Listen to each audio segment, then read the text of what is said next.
going on, everybody? Welcome on into the Jets Report. My name is Patrick Siepman, and coming up on today's show, the Jets dodged a bullet heading into this Week 3 matchup against the Tampa Bay Buccaneers as their starting right guard, one of their best offensive players, Cody Mauch, is out for this game. And then also on the tail half of today's show, why the believe in the backup quarterback, Tyrod Taylor. I got some reasons why you guys should be fired up about him starting this weekend. But the big news, not only for this game, but for the entire NFL.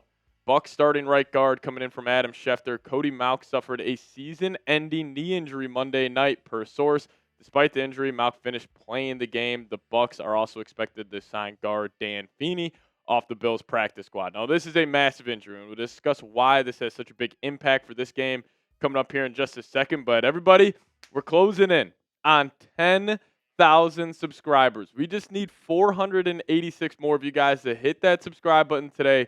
I can't believe we're already closing in on this next milestone, but obviously it'll be a little over the top to hit 10K off today's show, but I just want to hit 9,600 subs. So if you guys have not already, want to stay up to date on everything around your New York Jets, hit that subscribe button today.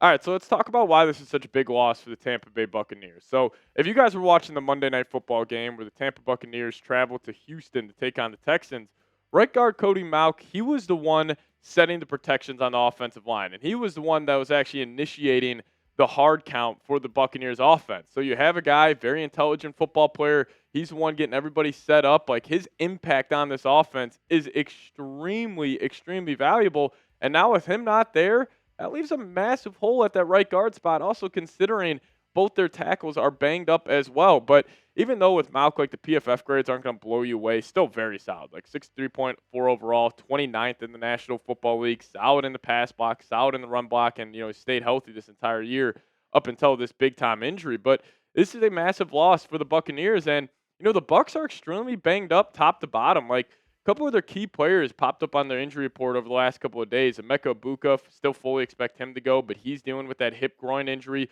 Luke Gedeke, the right tackle, he is already ruled out for this Week 3 matchup. So you're without your right tackle, your right guard, and then still Tristan Wirfs, their all-pro left tackle, TBD if he's going to go. And then Baker will end up playing, but he is still dealing with that foot and toe injury. So that's just going to keep him hobbled, for practice and heading into this game. Then even Hassan Reddick, their edge rusher is actually having a good year. He's dealing with a shoulder injury. So all of these injuries kind of get me to this. We all thought last week was going to be this trap game for the Jets where they could really take advantage and hop in that win column for the first time this season. But I think we were just 1 week too early because this game has trap game written all over it. The Bucs are coming off a short week. They were just in Houston. They're also coming off 2 emotional victories. And with all the injuries and with everybody kind of just saying, hey, the Jets are done, it's going to be another typical New York Jets season, the stock is so low for this football team, and almost the stock is way too high for the Buccaneers right now. And top to bottom, yes, the Buccaneers have a better roster, but I only think it's slightly better. I think the Jets can go out there and compete this weekend. So my hot take, I think the Jets are going to get a win and get their first win in the Aaron Glenn era. But I'll ask you guys this.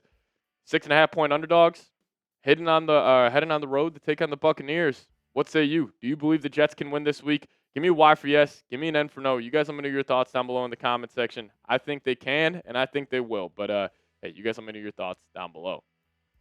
All right, now I do want to talk about Tyrod Taylor here as Sauce Gardner and Tanner Engstrad were hyping them up, and specifically the Sauce Gardner quote is absolutely hilarious. So stay tuned for that here in just a second. Before we dive into the rest of today's episode, I got to give a massive thank you to the DraftKings Sportsbook for sponsoring today's show. Now, the dog days of summer are over, and the football season is back.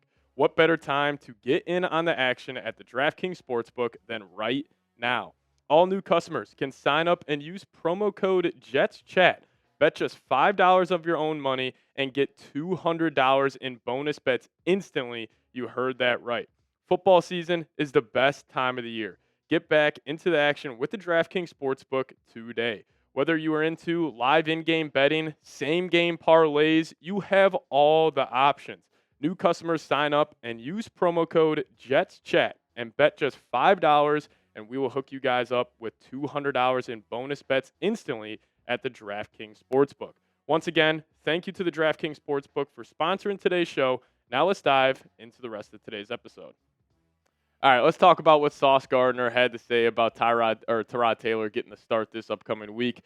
Clearly, he has this locker room support. He's got the coaching staff support, and Sauce Gardner was the latest player to give his support in a recent media session, saying this: "Cool guy, cool cat. He can dress, confident in himself. I think he can get girls. I think he do." And he was laughing when he said this. I don't really know. I ain't trying to get him in trouble. I don't know, but he's cool. He's cool for real, on and off the field. He stays calm on the field, too calm. And he says he's aura farming a little bit. Sauce Gardner is just one of one.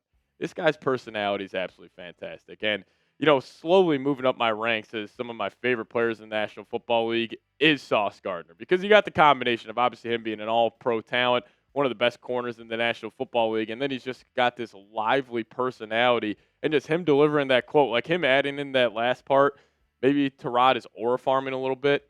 I think that's so funny, because I bet you Tyrod doesn't even know what aura farming is. He probably has no idea what Sauce is talking about, but clearly Sauce has confidence in this guy, but also the Jets offensive coordinator, Tanner Engstrad, had this to say on Tyrod Taylor, saying it is very comforting as a coach to have Tyrod Taylor. We really don't have to change much at all. Certain things we may highlight more or less. And now, I also want to talk about here really quickly is why I think the Jets offense, specifically in the first quarter, could look completely different. Because we know over the first 2 weeks, the identity of this football team, you want to play some good defense, you want to run the football at a high level.